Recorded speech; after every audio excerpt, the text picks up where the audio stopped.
O Senhor considerou que a oração era mais importante do que o alimento, já que a Bíblia nos relata que horas antes da refeição matinal, de madrugada, quando ainda estava escuro, Jesus levantou-se, saiu de casa e foi para um lugar deserto, onde ficou orando. Marcos 1,35. Para o Filho de Deus, a oração era mais importante do que reunir grandes multidões. A Bíblia declara que reunia muitas pessoas para ouvi-lo e para que os curasse de suas enfermidades. Porém, ele se recolhia em lugares desertos e orava. As horas preciosas de companheirismo de que ele desfrutava com seu Pai Celestial significavam muito mais para o nosso Salvador do que o sono. E sabemos disso porque a Bíblia nos diz: num daqueles dias, Jesus saiu para o monte a fim de orar e passou a noite orando a Deus. Lucas 6,12. De maneira que Deus responde às orações. Porém, algumas orações recebem como resposta um sim e outras um não.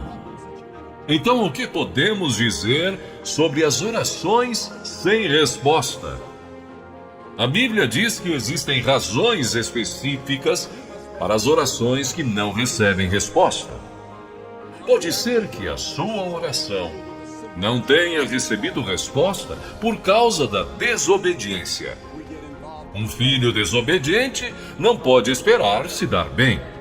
A Bíblia afirma em Deuteronômio 28,15: entretanto, se vocês não obedecerem ao Senhor, o seu Deus, e não seguirem cuidadosamente todos os seus mandatos e decretos que hoje lhes dou, todas essas maldições cairão sobre vocês. Quem sabe você não recebe resposta para a sua oração devido ao pecado oculto? Davi disse com convicção: se eu acalentasse o pecado do meu coração, o Senhor não me ouviria. Outro motivo pelo qual as orações não são atendidas é porque somos egoístas. A Bíblia declara: quando pedem, não recebem, pois pedem por motivos errados, para gastarem seus prazeres. Tiago 4,3. O espírito que deve predominar na oração para que ela seja eficaz deve ser: não se faça a minha vontade, e sim a tua, Senhor. A verdadeira oração não é uma repetição vã de palavras proferidas em público para se fazer de religioso. Jesus disse que quando orarem, não sejam como os hipócritas. Eles gostam de ficar orando em pé nas sinagogas e nas esquinas, a fim de serem vistos pelos outros. Eu lhes asseguro que eles já receberam sua recompensa. Mateus 6,5. A oração não se limita às posturas religiosas tradicionais, nem tampouco a lugares de adoração ou cerimoniais religiosos. A Bíblia diz em 1 Timóteo 2,8: quero, pois, que os homens orem em todo lugar, levantando mãos santas, sem ira e sem discussão. Quando orarem, a postura corporal não é tão importante quanto a atitude do seu coração. Muitas pessoas dão ênfase à posição do corpo durante a oração. Porém, isso tudo tem uma importância relativa. A oração é simplesmente uma comunicação em sentido duplo entre você e Deus.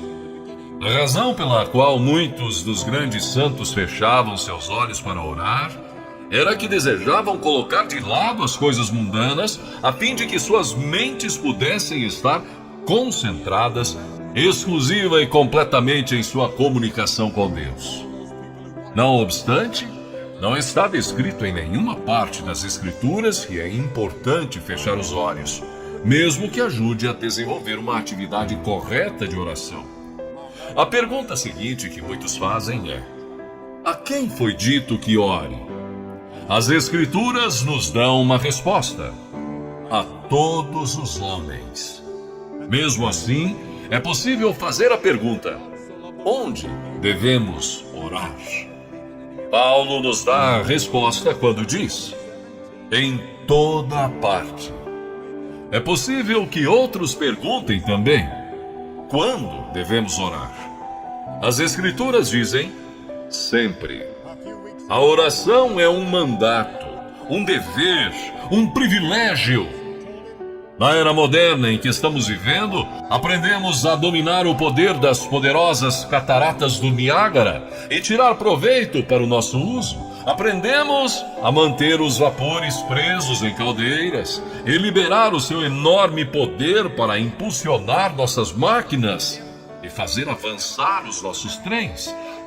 No entanto, são poucos os que aprenderam a desenvolver plenamente o poder da oração. Sim, porque a solução para todos os nossos problemas se encontra em Deus Todo-Poderoso. A seguir, examinemos então objetivamente o que a Bíblia diz sobre a oração eficaz. Em primeiro lugar, a oração é para os filhos de Deus. Jesus disse: quando orar, diga: Pai Nosso. Deus tem uma responsabilidade especial para com seus filhos, e a menos que tenhamos ingressado para a família de Deus mediante um novo nascimento, não temos direito de pedir favores a Deus. Cristãos recém-convertidos me dizem: não sei orar, não conheço as palavras adequadas. Sabe, quando os nossos filhos estavam aprendendo a falar e encontravam dificuldade para achar a palavra correta, tentavam de todas as maneiras para que eu e minha esposa pudéssemos entendê-los. E os erros que eles cometiam faziam com que nós os amássemos ainda mais. Portanto, são mais valiosas para mim aquelas primeiras tentativas de conversação dos meus filhos do que as palavras da maioria dos adultos que falam a mim sem dificuldades ou erros. Em segundo lugar, a oração eficaz tem que ser feita com fé. Palavras de Jesus: portanto, eu lhe digo, tudo o que vocês pedirem em oração, creiam que já o receberam, e assim se sucederá. Marcos 11:24. Em terceiro lugar, a oração dinâmica surge de um coração obediente. A Bíblia diz que receberemos dele tudo o que pedimos, porque obedecemos aos seus mandamentos e fazemos o que lhe agrada. 1 João 3:22. Se você quer que a sua oração chegue até Deus, submeta-se, entregue a Ele suas vontades, e então Ele, o Senhor, escutará a sua petição. Em quarto lugar, devemos orar no nome de Jesus Cristo. E tudo o que pedirem ao Pai em meu nome, eu o farei, para que o Pai seja glorificado no Filho. João 14:13. Porque não somos dignos de nos aproximarmos do trono santo de Deus, exceto por intermédio de Jesus Cristo. A Bíblia diz: portanto, visto que temos um grande sumo sacerdote que adentrou o céu, Jesus, o Filho de Deus, aproximemo-nos ao trono da graça. Hebreus 4:14-16. Em quinto lugar, devemos desejar, conhecer e seguir a vontade de Deus. Inclusive, o próprio Jesus foi contra sua própria vontade no momento e disse: meu Pai, se não for possível retirar este cálice de mim sem que o beba, então seja feita a tua vontade. Mateus 26, 42. A oração faz com que nos adaptemos aos verdadeiros propósitos de Deus para nós mesmos e para o mundo. Isto não somente faz com que as bênçãos de Deus cheguem às nossas vidas pessoais, mas também nos abençoe por estarmos de acordo com os planos de Deus. E finalmente, a oração deve ser para a glória de Deus. A oração modelo ensinada por Jesus é concluída com as seguintes palavras: porque teu é o reino, o poder e a glória para sempre. Para que as nossas orações tenham resposta, devemos dar a Deus a glória e a honra. Pense nisso e faça a sua melhor oração ao Pai Celestial. Ore com fé e sinceridade, glorificando e dando toda a honra ao nosso Deus Todo-Poderoso em seu Filho Jesus Cristo. Amém? Se você gostou desta mensagem, inscreva-se em nosso canal.